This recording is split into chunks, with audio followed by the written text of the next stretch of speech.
కలతప్పంను correct కొలతలతో ఎలా తయారు చేయాలో చూడండి. దీనికోసం 1 టీ గ్లాస్ రేషన్ బియ్యం తీసుకొని రాత్రి మొత్తం నానబెట్టుకొని వాటర్ తీసివేసి మిక్స్చర్లో బియ్యము, 2 ఇలాచీలు, 1 టీ స్పూన్ జీలకర్ర, హాఫ్ టీ స్పూన్ సోంపు, పావు టీ స్పూన్ సాల్ట్, 2 టీ స్పూన్ల అన్నం వేసి ఒక్కసారి మిక్సీ పట్టుకున్న తర్వాత ఇందులో 1 టీ గ్లాస్ వాటర్ పోసుకొని మరోసారి మెత్తగా మిక్సీ పట్టుకోవాలి. ఈ మిశ్రమమును మిక్సింగ్ బౌల్లో వేసి half teaspoon baking soda వేసుకొని కలుపుకొని పక్కన పెట్టుకోవాలి.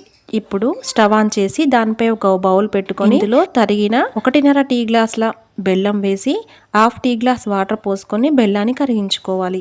తర్వాత ఈ బెల్లం నీళ్లను వేడిగా ఉన్నప్పుడే బియ్యం పిండిలో వేసి ఇలా వెంటనే కలుపుకోవాలి. తర్వాత స్టవ్ పై అడుగు మందంగా ఉన్న బౌలు లేదా కుక్కర్ పెట్టుకొని 2-3 టీ స్పూన్ల ఆయిల్ వేసి తరిగిన కొబ్బరి ముక్కలు వేసుకొని ఫ్రై చేసి చిన్న సైజు ఉల్లిపాయ ముక్కలు, కొన్ని కిస్మిస్లు వేసి కలిపిన పిండి మిశ్రమం కుక్కర్ పై మూత విజిల్ తీసివేసి పెట్టి సిమ్ములో ఒక